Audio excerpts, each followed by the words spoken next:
어느 한 백화점 여자 화장실. 명품 쇼핑백을 가득 든 여자가 아마도 딸인 것 같은 여자아이를 막 혼내고 있습니다. 아이는 여자를 아줌마라고 부르고 있습니다. 야, 너 지금 뭐라 그랬어? 아줌마? 화장실을 들락거리는 사람들은 이게 무슨 소리야? 하면서 칸 안쪽을 이렇게 흘끗거리지만 아무도 나서서 말리거나 하진 않아요.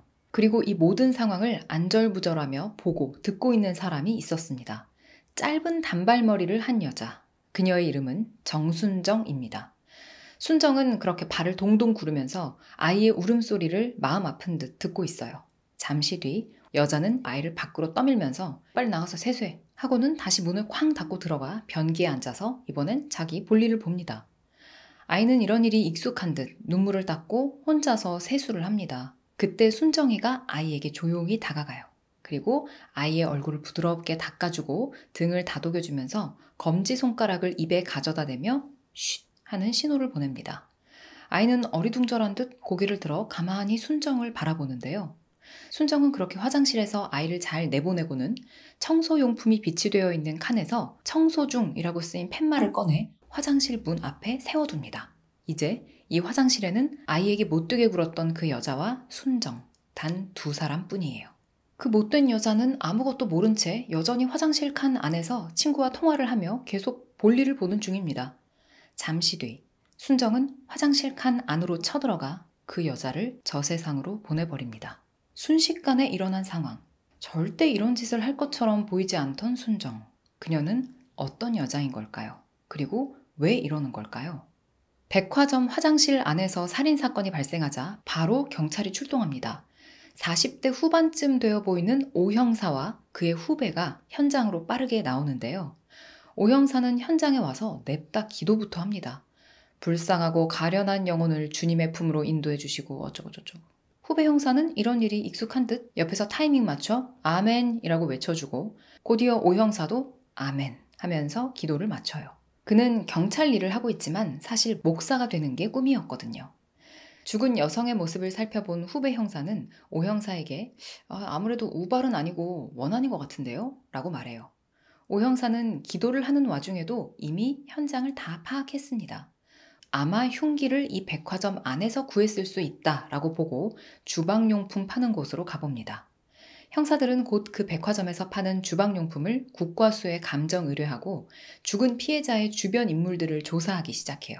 그리고 백화점 CCTV 녹화본도 다 걷어옵니다.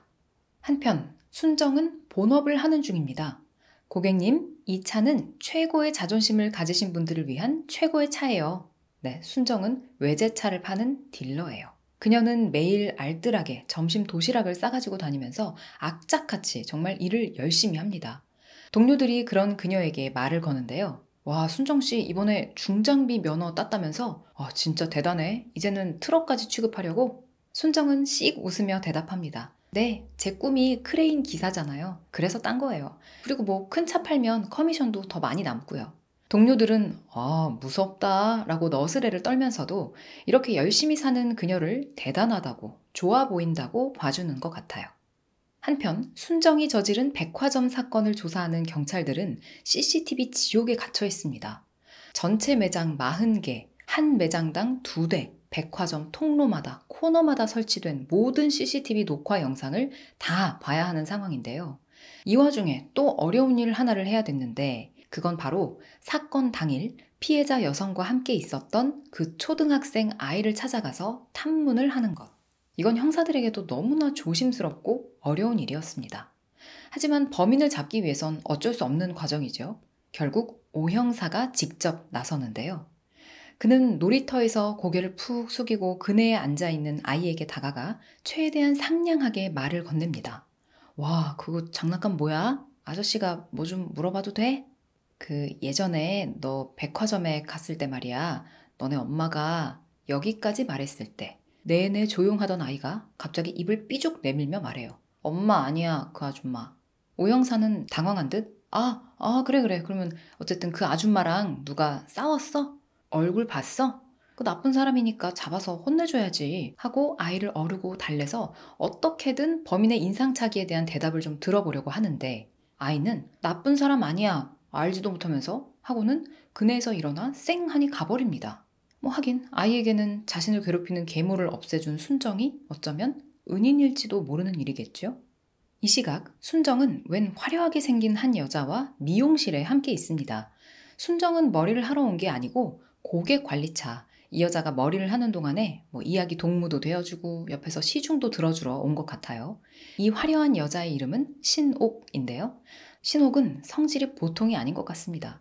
미용실에서 온갖 갑질이라는 갑질은 다 하고 미용실로 음식을 주문해서 배달을 왔던 음식점 아주머니한테도 막 늦었다고 신경질을 내요. 아니 아줌마 왜 이렇게 늦게 와? 나 이제 배 안 고프니까 이거 도로 가져가. 순정은 그 옆에서 마음이 좋지만은 않은 듯 하지만 내색하지 않고 계속 그 신옥이라는 여자 옆에 함께 있어주다가 이 신옥이 머리를 다 하고 나자 함께 미용실을 나서는데요.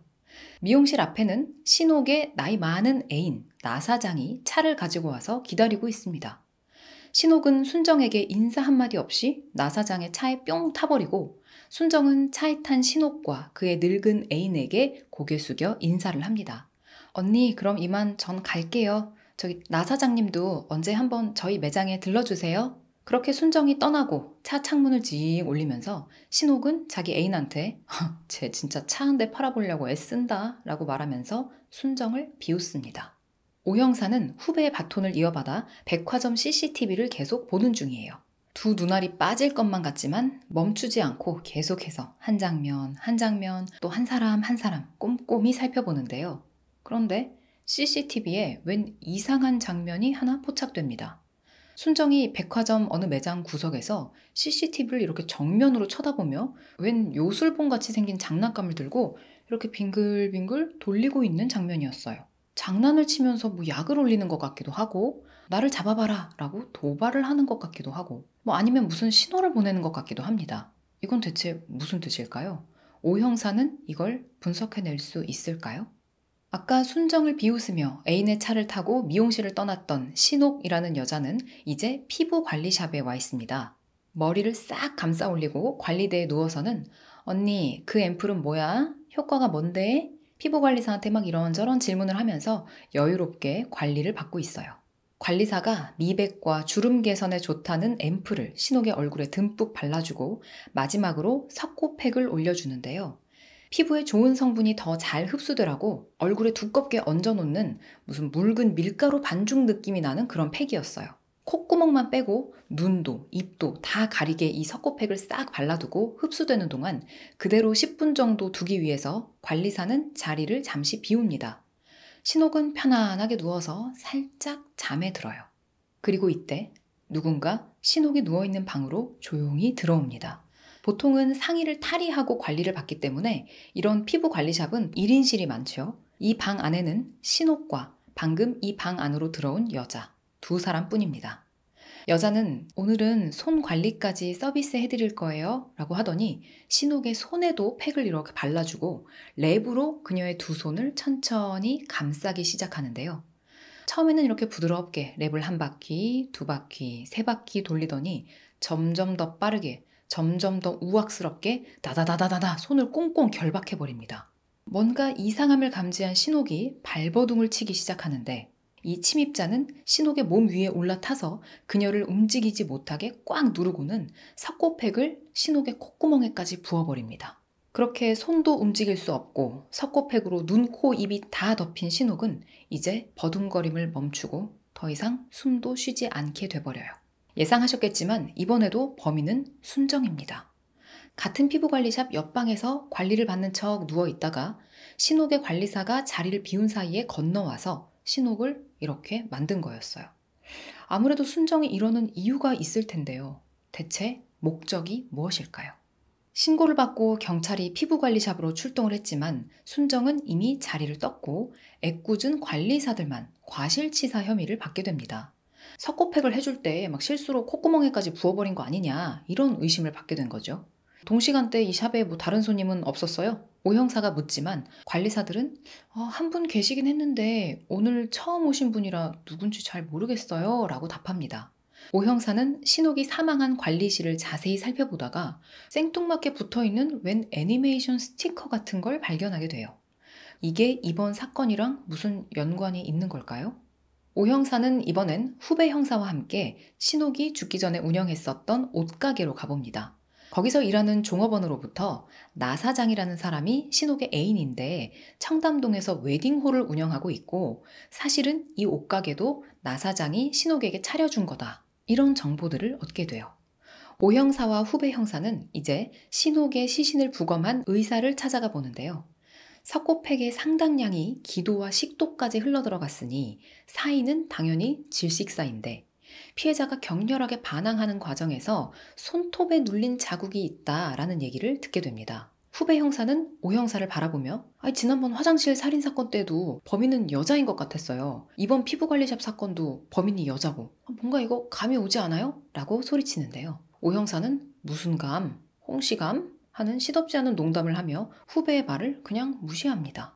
그렇게 두 사람은 부검의를 따라 시신 보관소로 들어가는데 신옥의 발바닥에 붙어있는 애니메이션 스티커를 또 보게 됩니다. 후배 형사가 중얼거려요. 이거 뭐야? 오로라 공주네? 네, 이 애니메이션 주인공 캐릭터 이름이 오로라 공주예요. 신옥이 숨진 피부관리 샵에도 이 스티커가 붙어 있었죠. 범인, 즉 순정이 이걸 붙인 걸까요? 붙인 거라면 왜? 어떤 의미로 이 스티커를 붙이는 걸까요? 사건은 점점 더 미궁으로 빠져들어갑니다. 애인인 신옥이 세상을 떠나자마자 나 사장은 슬퍼하기는커녕 바로 새 차를 사러 갑니다. 죽은 애인이랑 타던 차를 더 타고 다니기가 좀 찜찜했던 것일 수도 있고 또 사실 나 사장은 순정한테도 관심이 있었거든요. 그저 주변에 젊은 여자라는 여자한테는 다 관심을 두고 있었습니다. 차 시승을 한다는 명목으로 순정을 옆자리에 태우고 선글라스를 낀 채 오픈카를 운전하며 시원하게 한강 다리를 달리고 있어요. 그러면서 이대로 계속 끝없이 달리고 싶어 바다까지, 태평양까지 거의 할아버지 세대의 작업 멘트를 날립니다. 순정은 이런 느끼하고 한물간 멘트에도 까르르 웃어가면서 나 사장의 기분을 맞춰줘요. 나 사장은 한 손으로는 운전을 하면서 다른 한 손으로는 조수석에 앉은 순정의 손을 은근슬쩍 잡기도 해요. 순정이 고개를 돌려 나 사장을 바라보는데요. 그녀의 표정이 묘합니다. 웃는 것 같기도 하고 나 사장을 째려보는 것 같기도 해요. 순정은 또 무슨 일을 저지르려고 하는 걸까요? 그날 밤 나 사장은 잔뜩 취한 채 순정을 어디론가 데려갑니다. 아마도 그의 문 닫힌 웨딩홀 안에 지하에 있던 공간인 듯한데요. 나 사장은 느끼하게 블루스를 추며 순정의 몸을 천천히 막 더듬기 시작합니다. 그의 쭈글쭈글한 손이 자신의 몸 아래로 내려가는데도 순정은 시종일관 깨르르 깨르르 웃으면서 교태를 부려요. 나 사장은 술에 취하고 분위기에 취하고 또 순정한테 취해서 점점 더 발 스텝이 막 꼬이기 시작합니다. 그러자 순정이 애교스럽게 나 사장에게 뭔가를 내미는데요. 참 분위기 깨잖아요. 나 사장님 정신 좀 차리시게 이것 좀 드세요. 술 깨는 약이에요. 나 사장은 기분이 좋은 듯 배시시 웃으면서 순정이 건넨 숙취 해소제 같은 걸 받아 먹어요. 순간 순정이 얼굴에 웃음기를 싹 거두며 묻습니다. 기분이 어떠세요? 나 사장은 그 말에 대답을 할 새도 없이 피를 토하며 그 자리에서 빙글빙글 돌다가 픽 쓰러지고 말아요. 순정은 자기 품에서 카세트 테이프 하나를 꺼내서 재생시키는데요. 순정의 딸아이가 부르던 노래가 흘러나옵니다. 그녀는 나 사장에게 뚜벅뚜벅 걸어가 나지막하게 말해요. 죽기 전에 마지막으로 잘 들어둬. 이 아이 목소리 예쁘지? 이게 내 행복이었어. 그렇게 나 사장은 순정의 딸아이 목소리를 들으며 저 세상으로 갑니다. 이번엔 나 사장의 이마에 떡하니 오로라 공주 스티커가 붙여진 채 경찰에 의해 발견이 돼요. 그리고 뒤늦게 아까 맨 처음 사건이 벌어졌던 백화점 화장실 칸 한 구석에서도 오로라 공주 스티커가 발견되면서 이 세 사건이 모두 동일범에 의한 범행이란 걸 경찰이 눈치채게 됩니다. 하지만 아직까지 이 피해자들 간에 어떤 연관성이 있는 건지, 그래서 범인이 누구인지까지는 밝혀내지 못한 채 수사는 계속 난항을 거듭하고 있어요. 이런 가운데 오 형사는 순정을 찾아갑니다. 사실 지난번 백화점 CCTV에서 순정의 그런 이상한 행동을 발견하고도 동료 형사들에게 말하지 않았던 오 형사. 그는 순정과 아는 사이인 듯 보이는데요. 조용한 차 안에 나란히 앉은 두 사람. 순정이 먼저 그에게 말을 건넵니다. 아직도 목사 공부해? 오 형사는 하지. 근데 시간이 없어서 그런가 진도가 영 안 나가네 라고 대답해요. 순정은 오 형사를 쳐다보지도 않고 정면만 응시하며 냉랭하게 말합니다. 자기 가족 하나 신경 못 쓰던 사람이 다른 사람들 구원하려고 드는 거 웃긴다. 근데 당신 목사 되면 우리 미나 영혼도 구제받나? 네. 아마도 미나는 이들의 딸 이름이고 이 두 사람은 이전에 미나를 함께 키우던 부부였던 모양이에요. 그리고 대화의 내용으로 미루어 보아 아마 미나는 이제 더 이상 이 세상에 없는 듯합니다. 오랜만에 만난 두 사람은 모텔에 가서 관계를 가진 후에 헤어지는데요. 헤어지기 전 오 형사는 순정에게 조심스럽게 묻습니다. 너 얼마 전에 혹시 백화점 갔었니? 순정은 긍정도 부정도 하지 않고 말합니다. 왜? 누가 나 봤대? 순정이 제대로 대답해주지 않자 오 형사는 나는 가끔 네가 무섭다 라고 말해요. 그렇게 순정을 먼저 보내고 바지 뒷주머니를 더듬어 보는 오 형사. 아까 모텔에서 순정이 씻는 사이에 그녀의 가방에서 뭔가 증거가 될 만한 걸 찾아서 뒷주머니에 넣어뒀었던 모양이에요. 하지만 눈치 빠른 순정이 다시 자기 물건도 챙겨갔고 심지어는 오 형사가 가지고 왔던 수갑까지 훔쳐갔습니다. 오 형사는 순정을 만나러 올 때 왜 수갑을 챙겨온 걸까요? 뭔가 확인이 되면 바로 순정을 체포하려고 했던 걸까요? 오 형사는 이번엔 사람을 고용해 어딘가의 문을 몰래 따고 들어갑니다. 여긴 어딜까요? 문을 열고 조용히 안으로 들어가는 오 형사. 이곳은 웬 가정집입니다. 신발을 벗고 집안 이곳저곳을 둘러보는데 그러다 어느 방 안으로 들어가자 그의 표정이 놀람과 슬픔으로 가득 찹니다. 이 집은 과거에 그와 순정이가 딸 미나와 함께 살던 집이었어요. 지금은 순정 혼자서 지내고 있었는데 그녀는 아이 미나의 방을 그대로 두고 있었습니다. 아이와 함께 찍은 사진, 아이가 갖고 놀던 장난감, 아이가 보던 책, 아이가 그린 그림 모두 다 그대로였어요. 순정이 백화점 CCTV를 향해서 이렇게 흔들었던 그 장난감도 미나의 것이었습니다. 오 형사는 거실로 나와 숨죽여 우는데요. 그러다 문득 고개를 들어 테이블에 놓인 사진 한 장을 봅니다. 한성 숯불구이라는 식당이 찍혀 있었어요. 순정은 왜 이곳에 사진을 찍어둔 걸까요? 오 형사는 문득 불길한 느낌이 듭니다. 이 한성 숯불구이라는 식당은 연변에서 온 한 여장부 같은 사장이 운영을 하고 있었고 그녀에게는 명길이라는 이름의 철없는 아들이 하나 있었습니다. 이 명길은 탱자탱자 노는 백수인데 엄마 가게에서 대충 서빙 일을 도우면서 호시탐탐 어떻게 하면 용돈을 좀 한 푼이라도 더 받아낼까 궁리하며 지내고 있는 그런 사람이었어요. 영업시간이 끝나갈 즈음 이 식당에 혼자 고기를 먹으러 온 순정.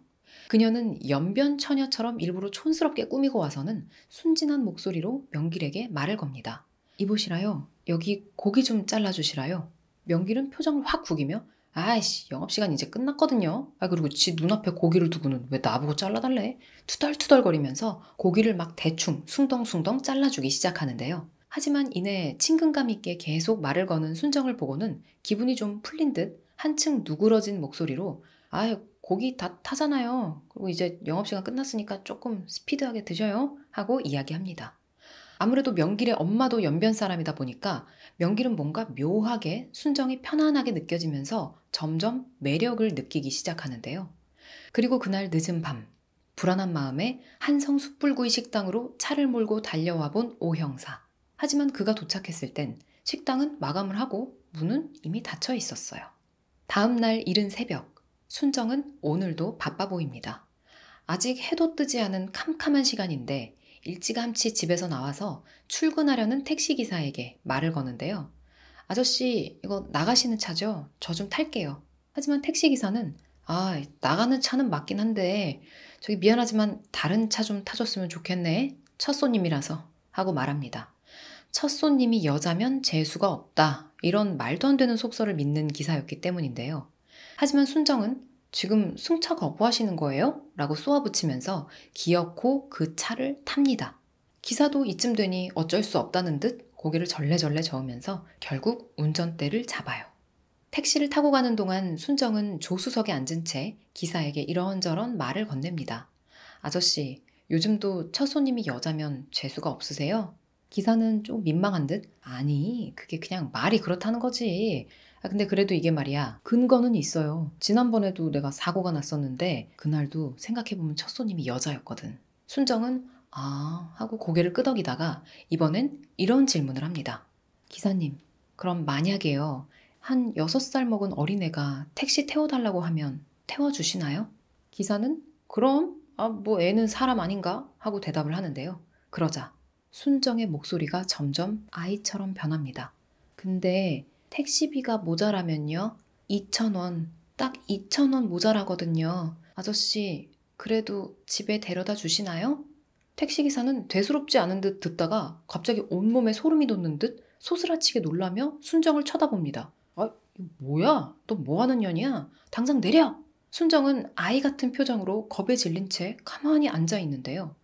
택시기사는 에이씨 하고 성질을 내면서 차에서 내려서는 조수석 문을 벌컥 열고 순정을 끌어내리려고 하는데 그 순간 치직!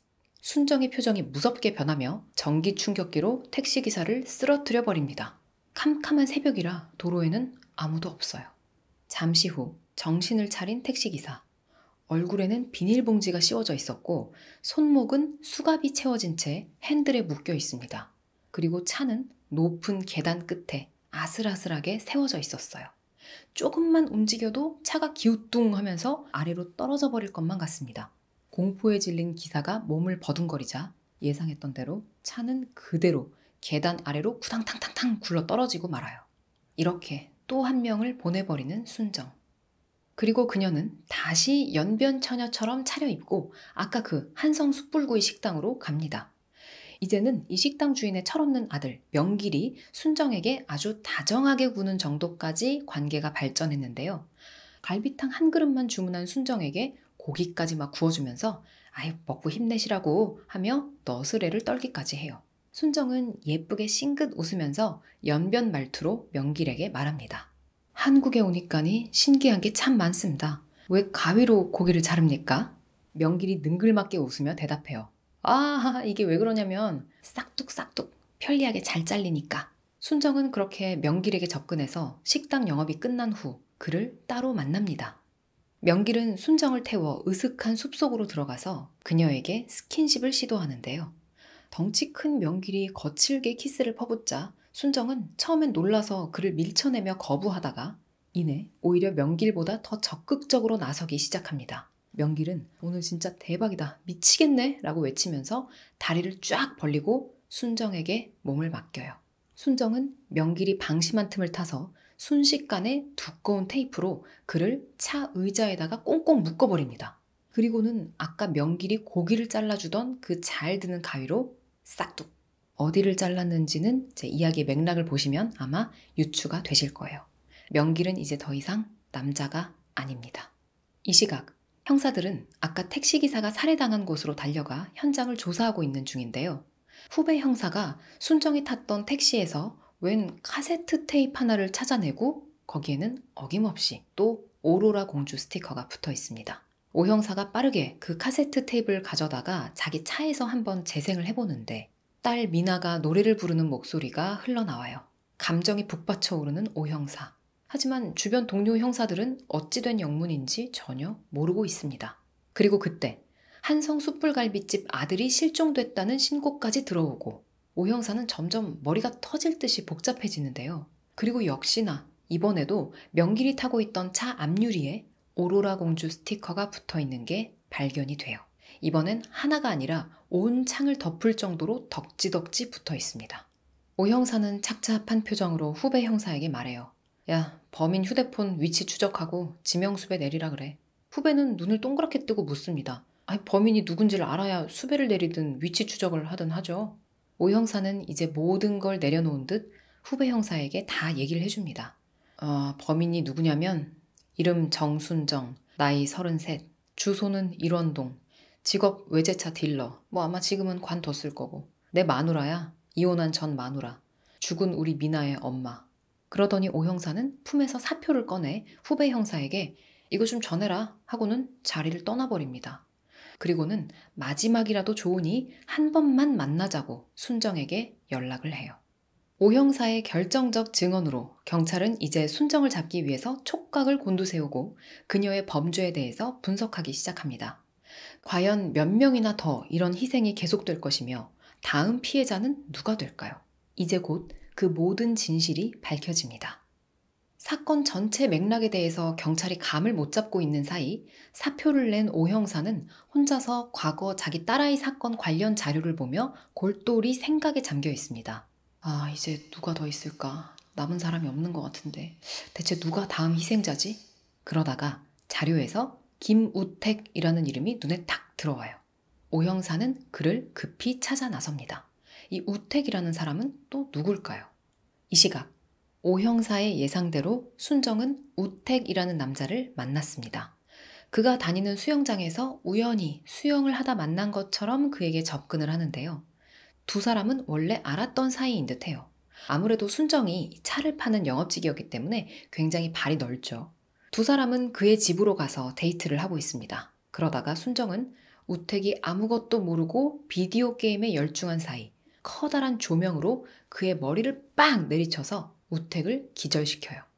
그리고 그를 바퀴 달린 의자에 앉혀서 큰 상자로 덮고는 질질 끌고 엘리베이터에 태워 자기 차로 운반합니다. 순정이 우택을 해칠 걸 미리 예상한 오 형사는 경찰 동료들에게 연락해서 모두를 우택의 집으로 출동시키는데요. 하지만 이번에도 한 발 늦었습니다. 현장에서 허탈해하고 있는 오 형사에게 순정으로부터 전화가 걸려오는데요. 오 형사는 순정에게 지금 어디냐고, 어디로 가고 있냐고 묻지만 순정은 광기 어린 얼굴로 글쎄, 어디로 갈까? 알아맞혀봐. 김우택 이 자식 아직 살아있거든? 그니까 그 전에 날 찾아야 될 거야. 아님 그 잘난 기도라도 계속 해보든가. 그리고는 전화가 툭 끊어져요. 순정은 우택을 결박해 뒷좌석에 태운 채 어디론가 가면서 그에게 말합니다. 당신 오미나가 누군지 기억해? 나 지금 기회를 주는 거야. 누군지 기억해내지 못하면 넌 죽어야 돼. 너 기억력 좋잖아. 머리 좋으니까 법 달달 외워서 변호사 된 거 아니야. 네, 오택은 변호사인 모양인데요. 어쩌다 순정과 엮이게 된 걸까요? 잠시 후 오택은 드디어 기억을 해냅니다. 순정이 앉아있는 운전석을 발로 툭툭 치고 막 꿈틀대면서 신호를 보내는데요. 순정이 그의 입에 붙어있던 테이프를 잠시 이렇게 떼어주자 우택이 빠르게 말을 뱉어냅니다. 누군지 알았어요. 오미나 누군지 알았다고요. 1년 전 홍기범 사건, 그 사건의 피해자예요. 그 꼬마아이 이름이 오미나 맞죠? 이름을 기억해내고는 이제 살 수 있다고 생각하며 뿌듯해하는 우택. 하지만 순정은 다시 테이프를 붙인 뒤 그의 뺨을 수차례 내리치며 악을 씁니다. 이제야 기억하냐 이 멍청한 새끼야? 그래 맞아 홍기범 그놈. 그런 끔찍한 일을 저지른 놈한테 돈 받아먹고 정신질환에 의한 범행이라고 주장해서 살려두게 했잖아. 감옥도 아니고 정신병원에서 편하게 지내게 해줬잖아. 그러니까 다른 사람들은 몰라도 넌 기억을 해야지. 네, 우택은 순정의 딸 미나에게 끔찍한 짓을 저질렀던 범인, 그 범인을 변호한 변호사였던 거예요. 순정은 우택에게 말합니다. 축하해. 첫 번째 관문은 통과했어. 근데 두 번째 관문이 남아있어. 그리고는 그를 데리고 서부 쓰레기 매립장으로 갑니다. 순정은 뭘 어쩌려는 걸까요? 경찰과 방송국 사람들이 현장으로 막 몰려가는데요. 서부 쓰레기 매립장에 엄청난 인파가 몰려듭니다. 그리고 쓰레기장을 쩌렁쩌렁하게 울리는 한 목소리. 경찰 아저씨들 안녕하세요. 전 오로라 공주예요. 여기까지 오시느라 수고하셨어요. 오늘은 제 생일이에요. 근데 너무 외롭고 무서워요. 그래서 생일 파티를 열기로 했거든요. 언뜻 들으면 아이의 목소리와 말투인데 자세히 들어보면 순정이 딸 목소리를 흉내내고 있는 거였어요. 묘하게 공포스럽고 기괴한 분노에 차 있는 목소리. 순정은 크레인 운전석에 앉아서 확성기에다 대고 세상에 대한 분노를 토해냅니다. 그리고 그 크레인 끝에는 김우택이 대롱대롱 공중에 매달려 있었어요. 기억하시나요? 영화 초반에 순정의 꿈은 크레인 기사라고 했었잖아요. 그녀는 이미 이 모든 계획을 위해서 미리 다 준비를 해놓은 거였습니다. 그리고 그녀가 이 장소를 마지막으로 선택한 이유는 작년 이날 딸아이 미나가 자신의 생일날 이곳에서 죽은 채 발견됐기 때문이었어요. 그녀의 전 남편이자 함께 딸 미나를 키웠던 오 형사가 확성기를 들고 순정을 막 설득해보려고 하지만 쉽지가 않습니다. 이미 순정은 모든 걸 포기하고 오직 딸의 복수만을 위해 자기 남은 인생을 내던지기로 했기 때문이죠. 김우택은 순정이 조종하는 대로 크레인에 매달려서 막 공중으로 휙 딸려 올라갔다가 땅으로 확 떨어졌다가를 반복하고 있었어요. 오 형사는 미나를 흉내내는 순정의 목소리를 들으며 점점 진짜 딸의 목소리를 듣는 것 같은 착각에 빠집니다. 그는 바쁘다는 이유로 딸이 실종됐을 때 적극적으로 빠르게 사건에 개입하지 못했던 과거 자신의 행동을 후회하는데요. 이러고 있는 동안 특공대가 조용히 크레인 뒤쪽으로 접근해서 울부짖고 있는 순정을 드디어 체포합니다. 그렇게 그녀의 모든 계획은 끝이 나는 것처럼 보이는데 변호사 우택은 운 좋게 간신히 목숨을 건졌어요. 영화는 여기에서 모든 진실을 보여줍니다. 맨 처음에 화장실에서 죽임을 당한 그 여자는 순정이의 딸인 미나한테 도연이라는 친구가 있었는데 그 도연이의 계모였어요. 그러니까 백화점 화장실에서 구박을 당하던 그 아이가 바로 도연이었던 거죠. 순정은 미나를 데리러 학교에 갈 때마다 그 계모가 자기 딸의 친구인 도연이를 어떻게 대하는지 봐왔습니다. 같은 학부모로서 또 비슷한 또래 딸을 가진 엄마로서 그녀를 용서할 수가 없었던 거죠. 그러던 어느 날 미나를 데리러 가는 길에 차 사고가 납니다. 그리고 그 상대 차주가 바로 명길이었어요. 그는 본인한테도 과실이 있는데 오만 욕설을 해대면서 순정을 계속 붙잡아 둡니다. 그 때문에 사고 처리가 계속 늦어지고 순정은 제 시간에 딸 미나를 데리러 가지 못하는데요. 그 시각 순정의 딸 미나는 신옥의 옷가게에 맡겨져 있었어요. 아까 피부관리샵에서 그 석고팩 하다 죽은 여자가 바로 신옥이죠. 접촉사고가 났으니 조금만 기다려달라는 순정의 신신당부에도 불구하고 신옥은 어린 미나를 가게에서 내보내고는 마사지샵 예약이 있다면서 그냥 가버립니다. 그리고 이때 그냥 마사지샵 가버리라고 옆에서 부추겼던 게 바로 신옥의 애인 나 사장이었던 거예요. 그렇게 옷가게 앞에서 엄마를 기다리던 어린 미나는 결국 기다리고 기다려도 엄마가 오지 않자 택시를 잡아 타고 집으로 가게 되는데 예상이 되시죠? 그 택시기사가 돈이 2,000원이 부족하다는 아이를 그냥 내려놓고 가버린 거예요. 참고로 미나가 택시에 타서 야무지게 그 택시기사 면허를 보고 기사 이름이랑 이런 걸 적어놨던 쪽지가 나중에 미나 가방에서 발견이 되는 바람에 순정은 이 택시기사를 찾아낼 수 있었던 거였습니다. 그렇게 순정은 붙잡혀가고 법정 최고형인 무기징역을 선고받았습니다. 다만 아이를 잃은 정신적 충격 때문에 발생한 범행이라는 걸 감안해 6개월의 치료 감호를 받게 되는데요. 그녀가 이송된 국립정신치료감호소에는 누가 있었을까요? 딸 미나를 해친 범인이 수감되어 있었습니다. 하늘마저 그녀의 복수를 돕는 것 같죠? 오 형사가 면회를 와서 순정에게 조용히 성경책 하나를 건네며 말합니다. 이거 자세히 보면 도움이 될 거야. 그렇게 순정은 오 형사가 성경책 안에 숨겨놨던 얇은 칼날 같은 도구로 딸을 죽인 범인의 목을 그으면서 마지막 복수를 마무리합니다. 그리고 이제는 더 이상 살아갈 의미가 없다는 듯 자신의 목에도 그 얇은 도구를 가져다 댑니다. 그런데 아직 우택이 남아있잖아요. 그는 어떻게 됐을까요? 오 형사가 우택의 차 뒤를 조용히 쫓고 있는데요. 아마도 이제는 오 형사도 순정의 복수극에 동참해 정말 마지막 마무리를 하게 될 듯합니다. 영화는 우택의 차에 붙어있는 오로라 공주 스티커를 보여주면서 끝이 나요. 사랑하는 소중한 딸을 잃은 엄마의 처절한 복수극, 영화 오로라 공주였습니다.